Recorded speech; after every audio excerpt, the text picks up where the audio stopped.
Sveiki! Šiuo metu prastėjant ekonominė situacija Lietuvoje ženkliai išaugo vagysčių skaičius, o ypač iš gyvenamųjų patalpų. Kodėl vis dažniau girdime, kad vagys, liaudyje taip vadinama šarvuotas duris, išlaužia greičiau nei per minutę? Ir ar tiesa, kad taip vadinamų šarvuotų durų saugumas priklauso tik nuo į jas įstatytų spynų patikimumo? Visų pirma, net ir pati saugiausia spyna, įstatyta į blogą metalinę durų konstrukciją, nesuteikia patalpoms saugumo. Netinkamai pagamintas metalinės duris galima išlaužti su vienu nediduku laužtuvėliu per minutę ir netgi greičiau, nežiūrint į tai, kad tose durise stovi net dvi aukščiausių saugumo spynos. Jūs dabar matote, kaip išlaužiamos liaudyje taip vadinamos šarvuotos duris neprofesionalaus įsilaužėlio, kuris naudoja tik vieną nediduką laužtuvėlį. Kadangi šios durys buvo pagamintos kaip paprasta metalinė dėžė, o ne laužimui atspari durų konstrukcija, todėl laužiant durų varčia ir stakta lengvai deformuojasi, linksta, keičia formą ir durys išlaužiamos labai greitai bei be didesnio triukšmo. Ir dar kalbant apie triukšmą, turiu atkreipti dėmesį į tai, kad laužiant šias duris, nei vienas kaimynas net neiškišo nosies pasižiūrėti, kas vyksta. Norint sukurti atsparias įsilaužimui duris, reikia atlikti daugybę įsilaužimo bandymų notifikuotose laboratorijose, kuriuose yra sukaupta informacija apie visus galimus įsilaužimo būdus. Notifikuotos laboratorijos specialistai patikrina, ar durys yra atsparios visiems žinomiems įsilaužimo metodams ir tik tuomet suteikia jiems vienokį ar kitokį saugumo lygį. Deja, Lietuvoje vis dar nėra įkurta tokia laboratorija, kuri galėtų patikrinti durų atsparumą įsilaužimui ir garantuotų už atliktų bandymų rezultatą. Todėl didžioji dalis Lietuvoje pagamintų durų yra abejotino saugumo. Kaip pavyzdį, galiu paminėti, kad buvome nuvežę į Vokietijos notifikuotą laboratoriją lietuviškas šarvuotas duris, kurioms Lietuvoje buvo suteikta 4 saugumo klasė.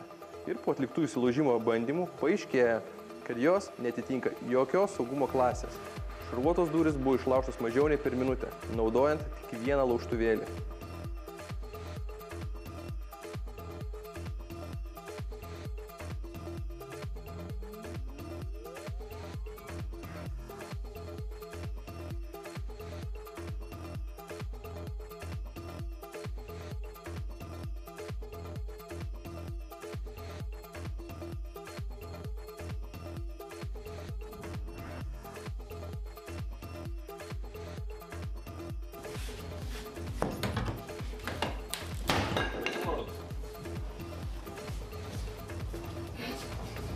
Nuo 2008 metų pradžios mes atlikome daugybę bandymų notifikuotoje vienoje garsiausių vakarų Europos mokslinių tyrimų laboratorijoje JIF Trondheim, Vokietijoje.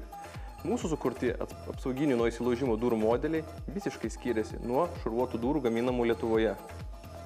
Kaip vienas iš pavyzdžių, apsauginės durys Skydas Premium. Jos pasižymi itin aukšto atsparumų įsilaužimui, o taip pat labai gera garso izoliacija bei priešgaisrinėmis savybėmis.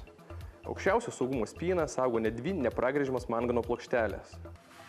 Pagrindinės ir papildomos spynų korpusai įmontuoti apsauginėse plieninėse dėžutėse.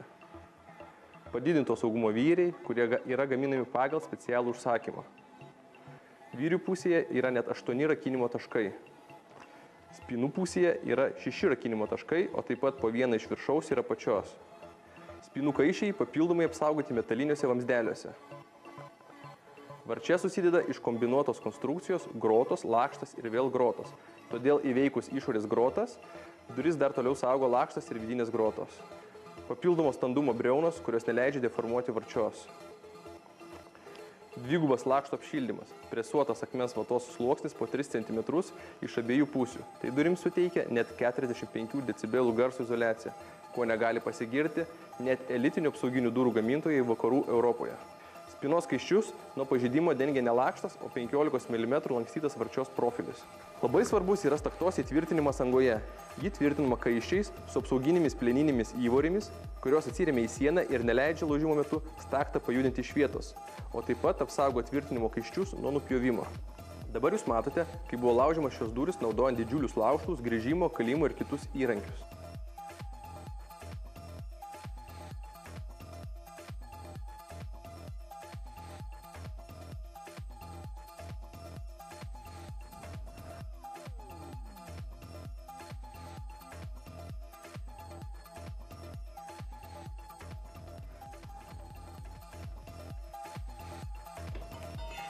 Nuplėšima durų apdaila. Dėl tvirtos durų konstrukcijos nepavyksta atlenkti durų kampo, kaip buvo daroma ankstesniuose vaizdeliuose.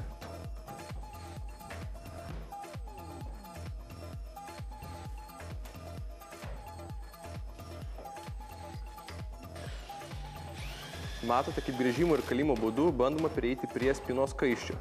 Kadangi jis apsaugotas metalinėme vamzdyje, tai įsilaužėliui prireikia papildomą laiko pasiekti kaištį, o ir nupjovus jį, durys nejuda iš vietos.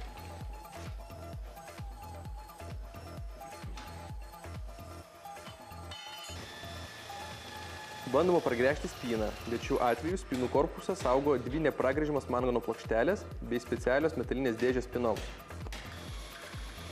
Toliau matome, kaip bandoma pragręžti spynos kaiščius, bet priėjimą prie spynos kaiščių saugo 15 mm lankstyta durų briauna. Smūgiuojant į spynos korpusą, tikimasi išmušti spyną, kadangi, kaip jau ir minėjau, ją gręžti nėra tikslo, nes ji papildomai saugoma dviejomis nepragręžimomis plokštelėmis, o ir pragręžusios korpusą spyna tiesiog užsiblokuotų. Neįveikus durų spynų pusėje, dabar gręžiant, kalant ir laužiant bandoma pažeisti apatinį vyrį. Net ir nupjovus jį, dėl vyrių pusėje esančių 8 rakinimo kaiščių bei labai standžios ir tvirtos metalinės konstrukcijos įsilaužimas neįmanomas.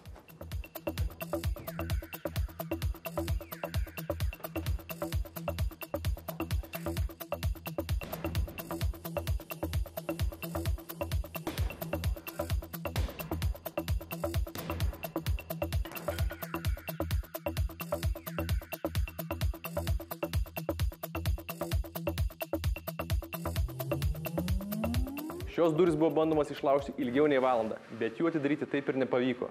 Tad akivaizdu, kad už tokių durų jūsų namai taps tikrai neįveikiama tvirtovė nekviestiems svečiams.